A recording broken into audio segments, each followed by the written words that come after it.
चलो विद्यार्थी मित्रों, आज આપણે ધોરણ 9 અંગ્રેજીમાં યુનિટ 1 ચિતા સ્ટીયર વિશે અભ્યાસ કરીશું.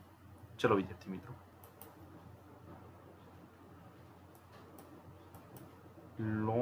long ago a Zulu hunter was sitting under a tree. કેટલાક સમય પહેલા એક ઝુલુ શિકારી ઝાડ નીચે બેઠો હતો. His name was Idi. એનું નામ ઈદી હતું.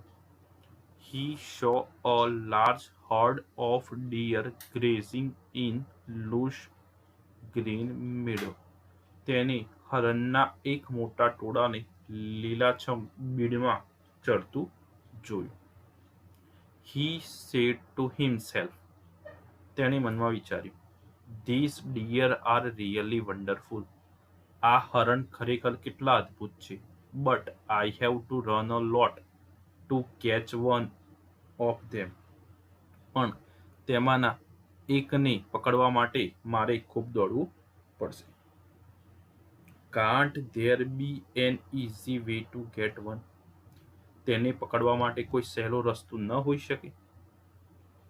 Suddenly, એકાએક, he saw a female cheetah crawling silently closer to grazing animal. Then she leaped and caught. એકાએક તેને એક માદા ચિત્તાને ચરતા પ્રાણીઓ તરફ સળગતી જોઈ અને કૂદી અને હરણને પકડી પાડ્યું. After some time, થોડા સમય પછી, her two young cub came out of bush. થોડી વાર પછી તેના બે બચ્ચા જાળીમાંથી બહાર આવ્યા.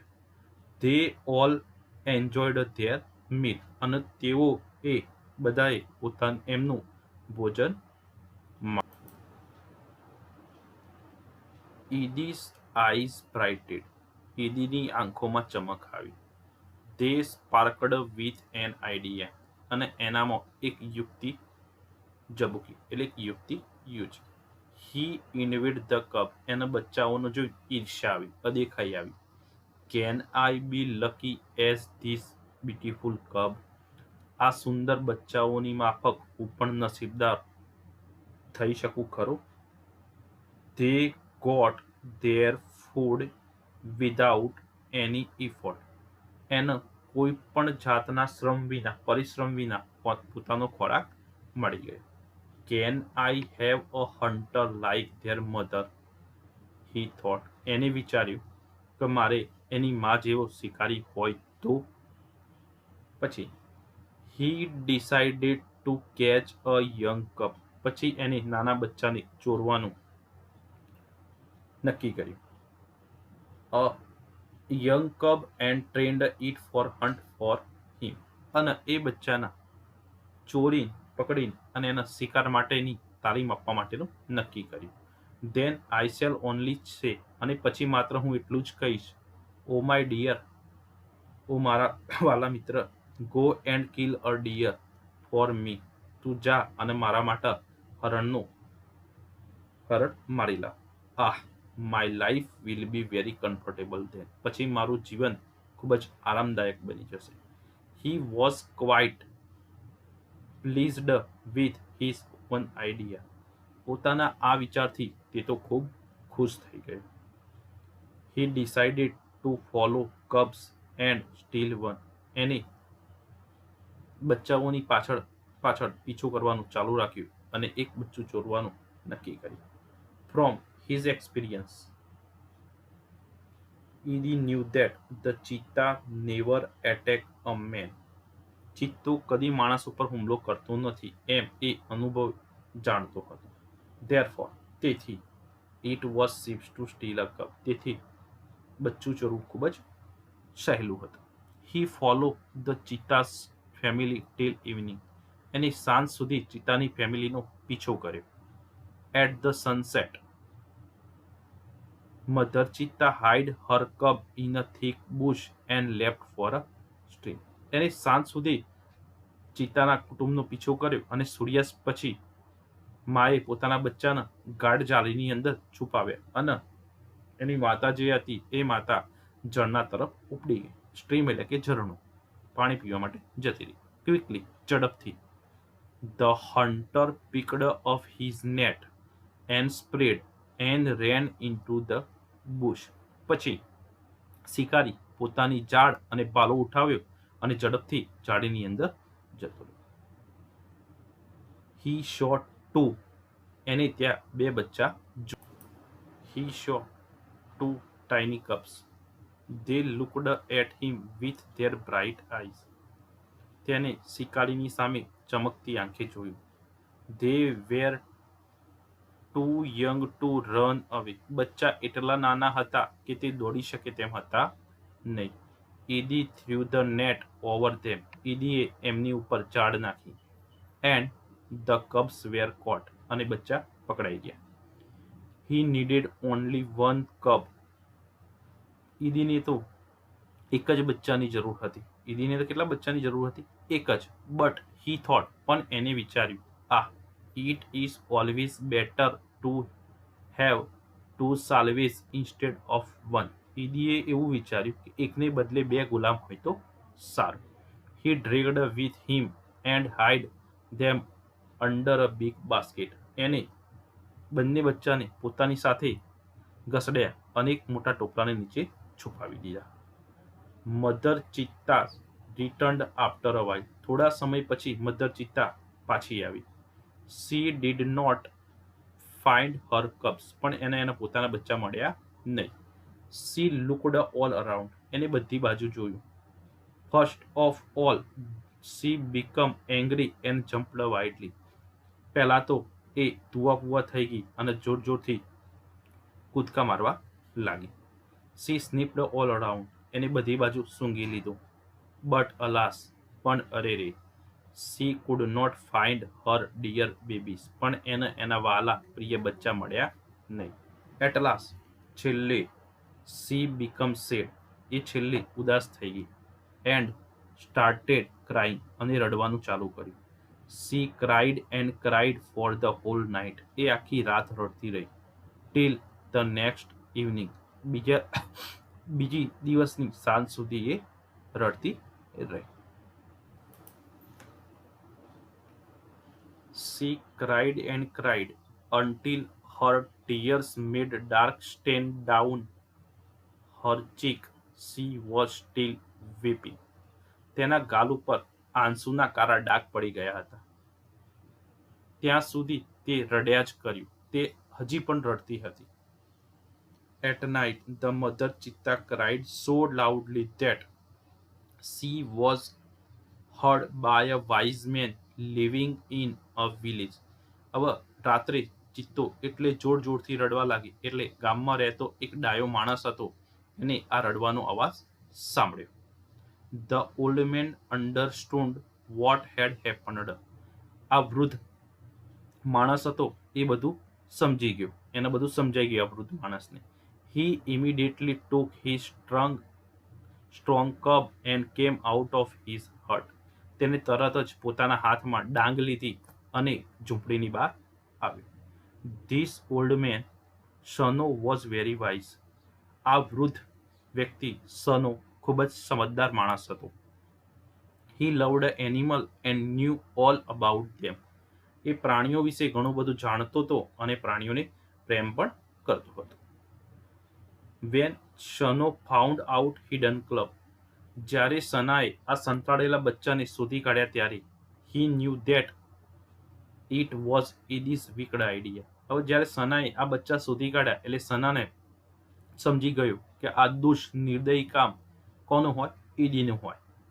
He got angry with Edie. એ તો ઈડી ઉપર ગુસ્સે થઈ ગયો. He rushed to the hut and shouted. એ તો એને ઝૂંપડીની બહાર દોડી ગયો એ બૂમો પાડવા લાગ્યો. I hate you, Edie. Edie, હું તને ધિક્કારું છું. Everybody of our tribe will hate you.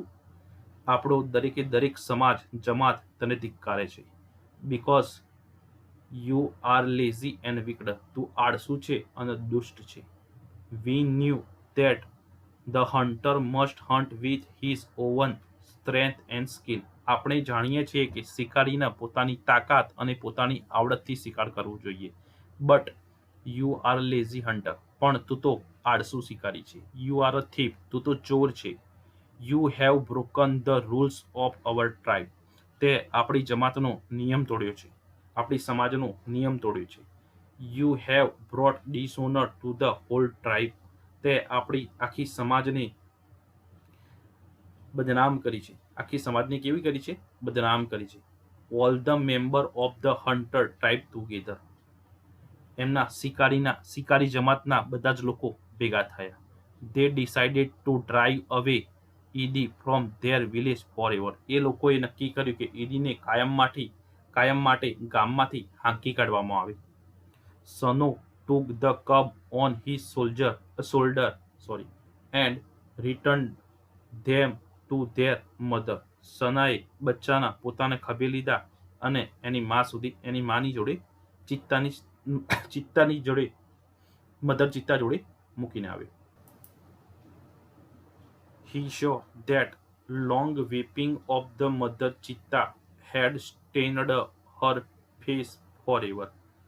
એને જોયું કે ખૂબ જ લાંબા સમય સુધી રડવાથી માના ચહેરા ઉપર કાયમ માટે હંમેશ માટે કાળા ડાઘ રહી ગયા. ક્લિયર બાળકો? જોઈએ હવે ફેક્ટ અબાઉટ ચિત્તા. ચિત્તા વિશે થોડી હકીકતમાં માહિતી મેળવી લઈએ. હાઇટ, ચિત્તાની ઊંચાઈ કેટલી હોય? 100 સેન્ટીમીટર. વેઇટ, એનું વજન કેટલું હોય? 65 કિલોગ્રામ. વેઇટ એટ બર્થ, જ્યારે જન્મ સમયે એનું વજન કેટલું હોય છે? 300 ગ્રામ. અને એજ ઓફ મેચ્યોરિટી, એને પુખ્ત થવાની ઉંમર કેટલા વર્ષની હોય છે? 2 વર્ષ. 2 વર્ષની અંદર એ પુખ્ત વયનો થઈ જાય છે. પછી જોઈએ આઈડેન્ટિફિકેશન, ઓળખ. The cheetahs has a lighter body and its legs are longer than a leopard. ચિત્તાનું શરીર હલકું હોય છે અને દીપડા કરતા પગ લાંબા હોય છે. It has isolated black spot, whereas the leopard has cluster of spot. ચિત્તાને છૂટાછવાયા કાળા ડાઘ હોય, જ્યારે દીપડાને ડાઘના ઝુમખા હોય છે. ડાઘના શું હોય છે? ઝુમખા હોય છે. હેબિટેટ, હેબિટેટ એટલે રહેઠાણ, એનું નિવાસસ્થાન ક્યાં રહે છે? તો cheetahs usually live in open forest, ચિત્તો સામાન્ય રીતે ખુલ્લા જંગલોમાં રહેતો હોય છે. Presently they are found mainly in Africa, હાલમાં તેઓ મુખ્યત્વે આફ્રિકામાં જોવા મળે છે. We had a lot of cheetah in India, but last one was shoot by the hunters around 1950. ભારતમાં પણ ઘણા ચિત્તાઓ હતા, પણ છેલ્લા ચિત્તાને 1950ની અંદર શિકારીઓ દ્વારા ગોળી મારી દેવામાં આવી હતી. હેબિટ્સ એટલે કે આદતો. It is the fastest animal on the earth, ધરતી પરનું સૌથી ઝડપી પ્રાણી છે.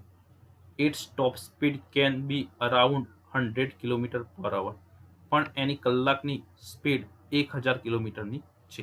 But it can maintain this speed for only for a very short distance, પણ આટલી ગતિ બહુ જ ઓછા અંતર માટે એ જાળવી શકે છે. Sometime it can take a leap as long as 25 metre, ઘણીવાર તો ચિત્તો લગભગ 25 મીટર જેટલો કૂદકો પણ મારી શકે છે. It creep silently behind the prey, અને એ શિકારની પાછળ ચૂપચાપ સરકે છે. Then leap and catch it, અને કૂદકો મારે છે અને એને પકડી લે છે.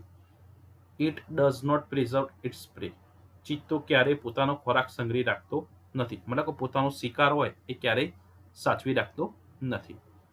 This sometime causes death of cubs are young cheetahs, ઘણીવાર આથી કેટલીક વાર બચ્ચાઓનું અને નાના ચિત્તાઓનું મોત થાય છે, મૃત્યુ થાય છે, કારણ કે ચિત્તો પોતાનો શિકાર ક્યારેય સંગ્રહી રાખતો નથી.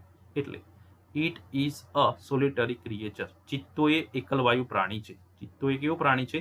એકલવાયુ પ્રાણી.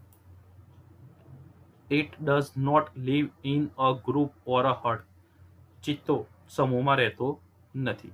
It's family separate as soon as the cubs are mature, બચ્ચા જેવા પુખ્ત વયના થાય એટલે એમનું આખું કુટુંબ શું થાય છે? વિખેરાઈ જાય છે. એમનું કુટુંબ આખું શું થાય છે? વિખેરાઈ જાય છે. Diet, medium size of bucks are its main food, મધ્યમ કદના કાળિયાર એ એમનો મુખ્ય ખોરાક છે.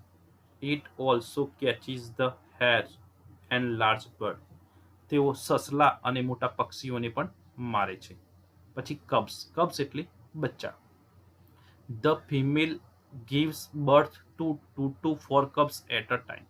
માદા ચિત્તા એક વખતે એક સાથે 2 થી 4 બચ્ચાને જન્મ આપે છે. They are very beautiful with long silver clay floor. આવા લાંબી રૂવાટી ભૂખરી રૂવાટીથી બચ્ચા ખૂબ જ સુંદર દેખાય છે. The mother calls them by giving a high pitched whistle like bird. અને પક્ષીઓની જેમ એની માતા વિસલ સિસોટી જેવો અવાજ કરીને પોતાના બચ્ચાઓને એ બોલાવે છે. ક્લિયર બાળકો?